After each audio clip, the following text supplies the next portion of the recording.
It's the very latest thing. I wish it were a little later still. You promise, on your honour, to be absolutely sincere, you know. Not merely sincere, but absolutely sincere. And then you write what you think of me. Ah. See what a lot of opinions I have already. Oh, mayn't I read instead of writing? Oh, no, that's quite confidential. That's part of the fun. Well, I don't appreciate that part. Well, maybe you will when you've written yours. Oh, mayn't I even see the Dowager's opinion of you? Well, I'll read you a little bit of the Dowager. To set me an example. Listen to this. Our dear Dorothea is still perhaps just a thought wanting in seriousness. Hooray. But the sense of her position is having a sobering effect. Oh, I hope not. Don't I behave like a countess, Mr. Carter? Would that all countesses behave like you? That's not quite an answer. Yes, I prided myself on it being not quite. Oh, whose is that on the next page? Archie's. Well, read me a little bit. No, Archie's is rather foolish. So I suppose. Oh, why? Well, he's not been married to you long. He's such a dear boy. Oh, I hate sentiment. You don't have to be foolish. I shall try my very best. Now, here are pens and there's the ink. Sit down and write your opinion of me.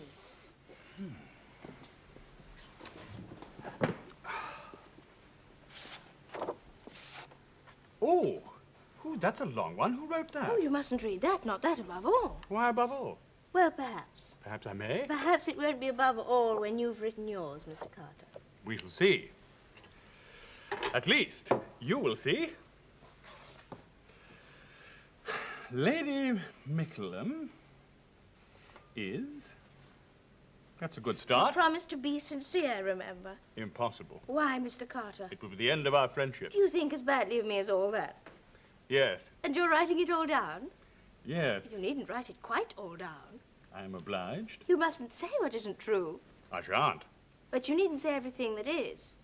That might be true. I shall bear it in mind. You're writing very fast. Well, I've known you quite a time. Yes. In various guises. What do you mean? As an unmarried girl, as a bride, as a wife. Oh, I see. Yes. As Miss Dolly Foster, as the Countess of Miklham. Yes. By the way, Yes? I suppose Archie has seen all of them. He's never asked to see them. That, like my answer, is not quite. Oh, isn't it? You mean he has only to ask. They are confidential. And that's part of the fun. Yes, I told you. What fun. Oh, is it? For you, Lady Miklham. Ah. It doesn't have to be quite so long, though. Oh, my memories of you are long ones. You're not writing down your memories, I hope. Why not? You're supposed to write down your opinion. Well, how else should I have gained my opinion? Mr. Carter, simply because you once... Because I once was. Because you once may have thought... Rest assured, Lady Miklham. Yes, I should like to. I'm not writing what I thought of you then. I'm writing what I think of you now. Oh. Now that I'm no longer allowed to think what perhaps I may once have thought. Haven't you done enough? Never. Enough. Most people... Most people have never had the privilege. Mr. Carter, are you being disagreeable? It is, on the whole, complimentary. You promise to be sincere. And not disagreeable. That's different. I hope. So do I. Read it, please.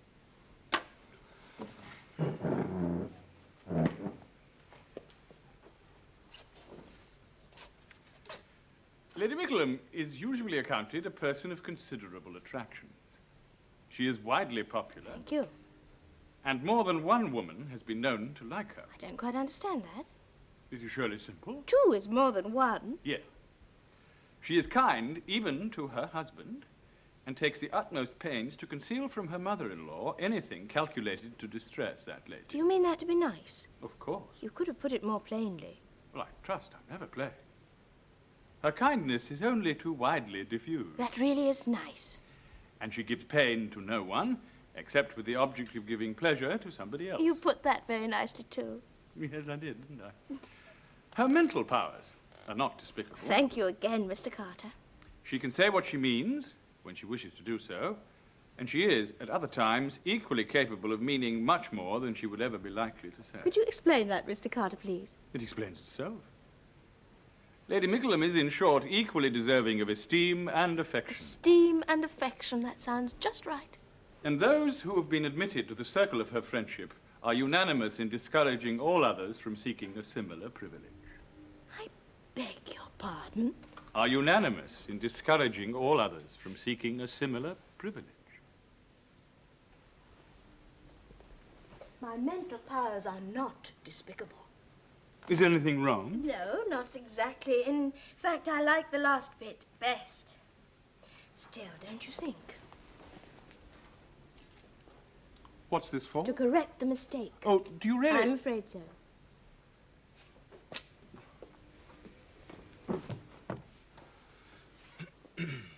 Are unanimous in encouraging all others to seek a similar privilege. As corrected. You meant that, you know, Mr. Carter. I suppose I must. The other was nonsense. Utter nonsense. And you promised to write the truth. Well, some of it. And nonsense can't be the truth, can it? No, of course it can't, ever. I shall try very hard to forget you ever made the mistake in the first place. Oh, you are very kind, Lady Miklham. But I'm afraid I shan't quite succeed.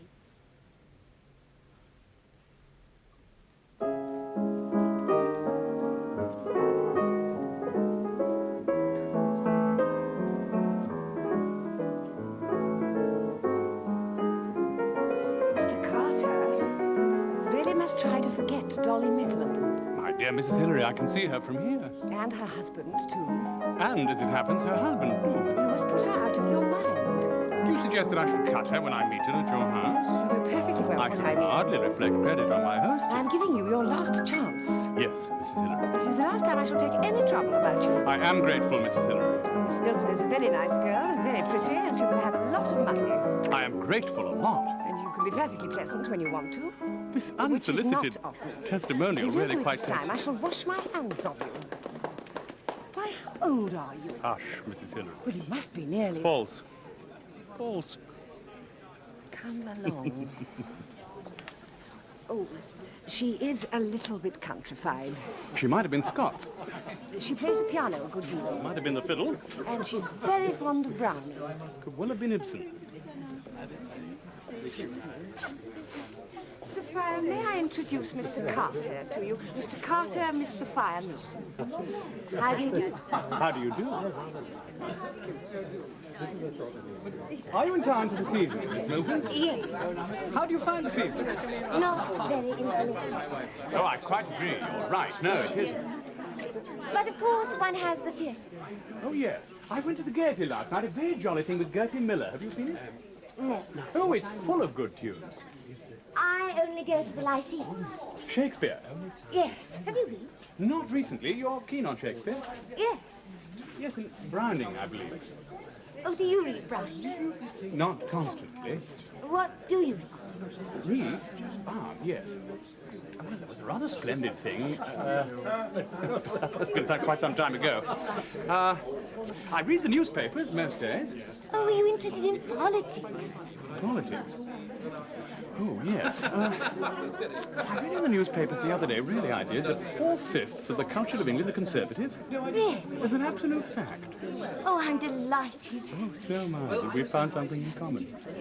I thought to myself just now, I'm conservative, therefore it must be 4-1. Are you as shocked as I am at the ignorance of the masses? Oh, deeply. Indeed I am. Do you agree with me? Oh, sure I do. The more one thinks, the more one sees how fatally false a thing it is that the ignorant masses can ever rule a great empire. The empire wants gentlemen to run it. Who are acquainted with the best that has been said and thought on all important subjects. And who have a stake in the country, you know. What we have to do is to guide the voters. Exactly. The poor people need to go That's just it. They must be told. of the real nature of the questions. And which candidate they must vote for. Of course, they'll be Turned out of their cottages. Well, I didn't quite mean that. Oh, well, perhaps not quite that. But I worked very hard at the last election. I spent days distributing packages. Oh, it's a ticklish business these days, isn't it? Ticklish. Oh, 6 months in jail wouldn't be pleasant. What do you mean, Mr. Carter? Oh, packages of tea? I do not bribe. Oh, no. I distribute pamphlets. Much better. Poor old things can't afford the proper fuel. I am not joking, Mr. Carter. Nor I. Didn't you say blankets? Pamphlets. Oh, of course you're right. We should never descend to bribery. We should never throw away our true weapons. What we really need Is a reform of the upper classes. Here, here. Let them give an example of duty and self-denial. That's what I always say. Let them throw away their luxurious living. They should immediately. Oh, I knew that we agreed, really. Of course, we're of one mind. I heard of a man. He's got an estate in the country. He never goes there except for a few days shooting. He lives in town. He spends too much. He passes an absolutely vacant existence in a round of empty gaiety. Now, is that the sort of example? Well, he's a traitor to his class. If you want him, you must look on a race course, or at a tailor's, or in some fashionable woman's boudoir. He's too selfish to marry and too idle to work. He should be shot.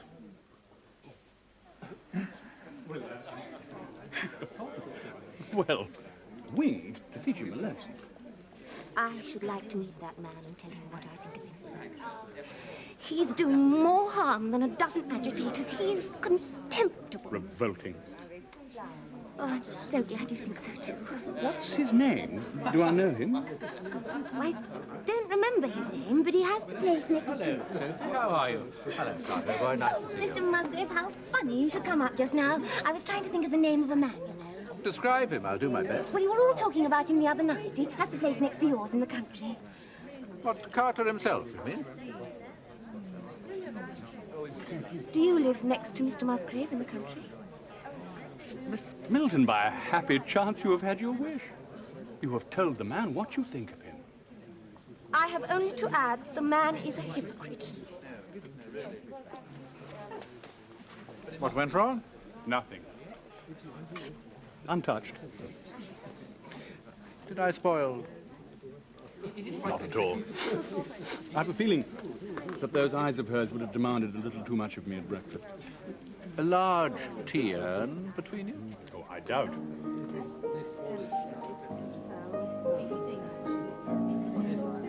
I doubt that a tea urn would do the trick.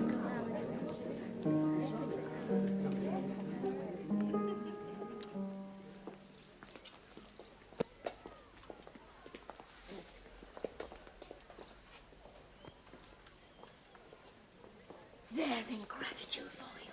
Who? Where? I made that man, and now he cuts me dead before the whole of the park. Atrocious. Yes, but for me, Agree. do you think he'd be engaged to 3,000 a year and the plainest girl in London? That girl? That girl. Oh, I don't call her such a bad looking Mr. Carter, she's hideous. Hideous. And I was quite ready to bow to him. I almost did. In fact, you did. I didn't, I declare I didn't. Well, then you didn't. It just almost looked Oh, like I'm it. so boiling with indignation. But you must sit down. Yes, I must, and Archie can find us here.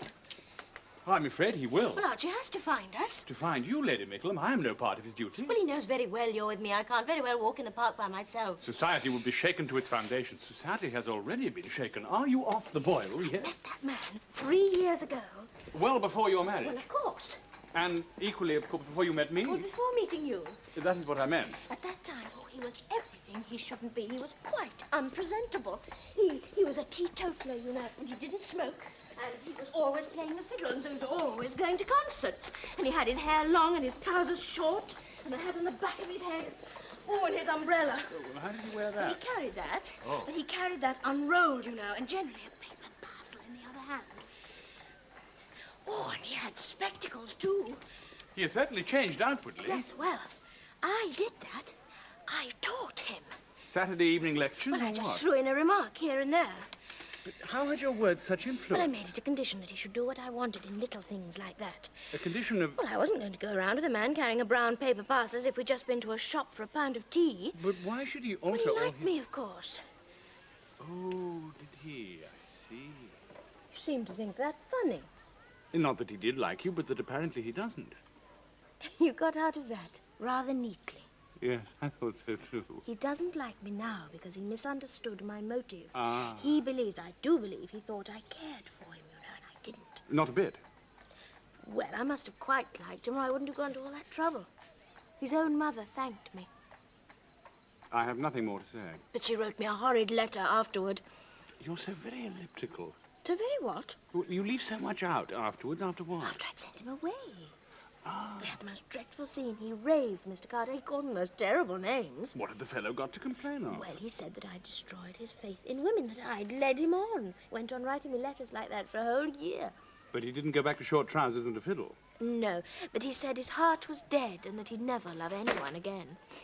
And now he's going to marry that girl. Oh, he doesn't care for her. It's the money, you know. He hasn't a farthing of his own. He'll be set up for life. And he owes it all to you? Yes. And now he cuts me, dead. It's the height of ingratitude. Yes, isn't it? Why, to love you was a liberal education. Yes, wasn't it? Oh, how nicely you put that. I shall tell Archie. About him? No, what you said, a liberal education. Why don't you tell Archie about him? It's very much to your credit. Mr. Carter, we did agree. Yes, I know we did, but... Men are so foolish. You did tell Archie about me. Yes, I know, but Archie thinks... Well, of course you he might does. let me finish. Archie thinks you were never in love before.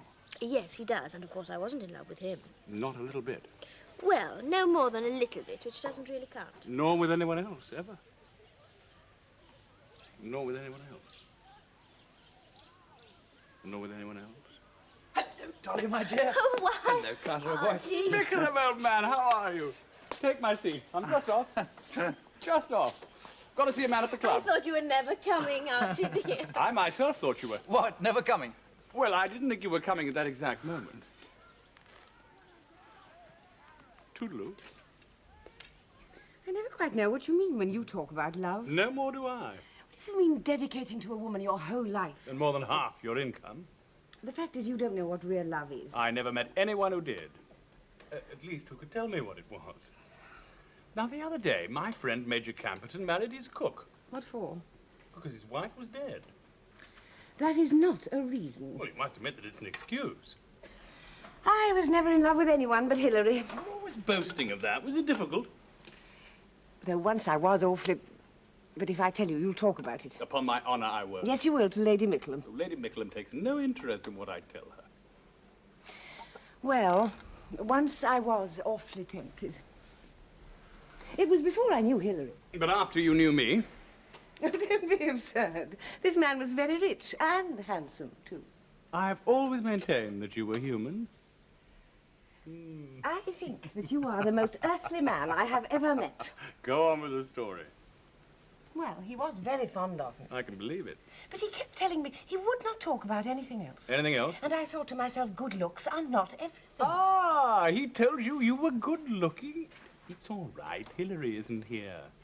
Well, I wanted to be, What's in a word? Say esteemed.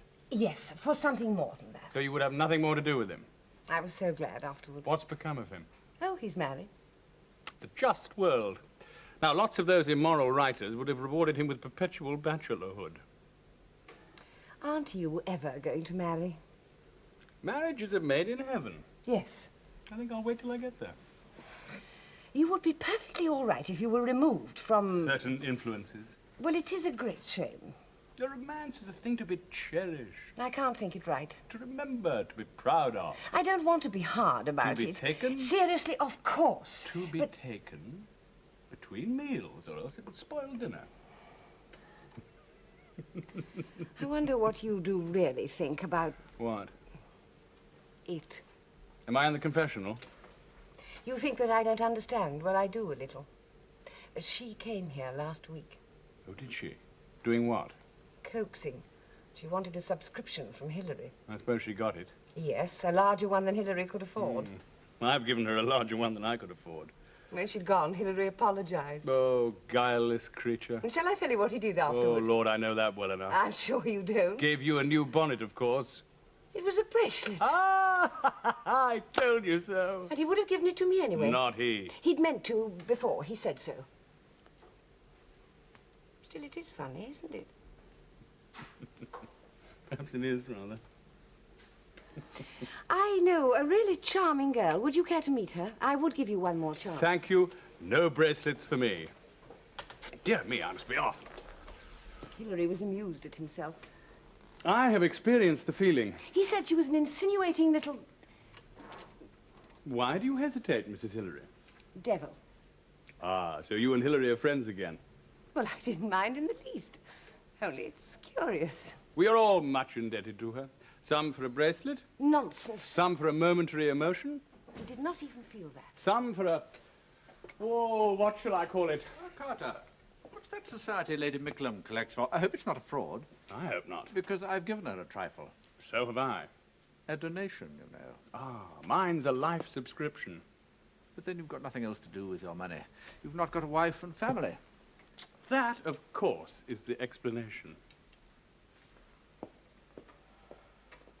Mr. Shenton says that the power of sympathy is the real secret of love. Mr. Shenton, For the curate. part of sympathy has wrecked far more homes than it has blessed. I would back it on the whole against the Victoria Cross. No, the secret of love lies in unselfishness. That's what makes Archie such a good husband. Oh, it must, of course, exist on both sides, Lady Miklham. Oh, no, that's tiresome. It's like getting through a door. Nobody'll go first. I think I could love a man just for being good. That's no good to poor Mr. Carter.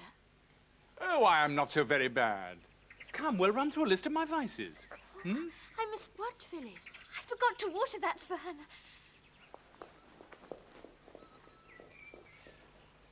It's all very well having Phyllis for a few days, but she's been flirting with a curate, and it has made her good. I was simply trying to find out why it is that women never fall in love with me. Oh, there was a girl in love with you once. Oh, wasn't there? Who? Oh, I mustn't tell you her name. Well, it was Agatha Horton. Agatha Martin, that is. I suppose she thought since you were hopeless, she might as well marry Captain Martin. Oh, one could be unhappy without being absurd. Was she, very fond of me? She thought you handsome. Ah, it was a grand passion. No, she'd been very well brought up. She just adored you. A thoroughly nice girl. Never cared much for Martin. Dull chap, too. She used to bore me dreadfully about you. You see, I was her best friend. She knew she could trust me. Not to give her away. Yes. Beautiful how you women stand by one another. What was it that particularly attracted her in me? I really cannot think any more than I can think what attracted... Would you mind ringing the bell, please? It's Fujihima's tea time. I wish she took it a minute later.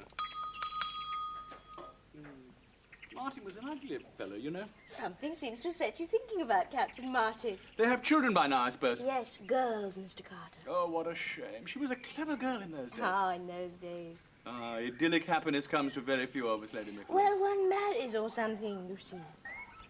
Why didn't Agatha encourage me? I expect that was all I wanted. It depends what you mean by encouragement. What I mean by it is conveying, however delicately, that I was the only man in the world she ever did or ever could care for. Isn't that what you used to mean by it, Lady Miklham? You can take Fushihima pattern. Yes, my lady. Not too much cream in her milk. Oh, very good, my lady. You were saying, Mr. Carter? I forget, milady.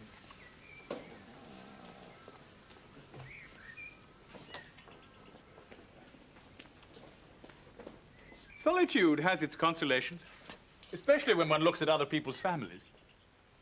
And it's surprising the number of little luxuries I get for nothing. For nothing? For instance, out of Mrs. Carter's dress allowance. Very moderate, only $400 a year, but keeps a cab and buys a few drawings and so on. It's a great comfort, I'll show you. And Mrs. Carter would have exceeded it, and I never do more than anticipated. I've sometimes wondered at your extravagance. You understand it now. Does the allowance include frocks for the girls? Oh, pray curb your imagination. You quite shuddered.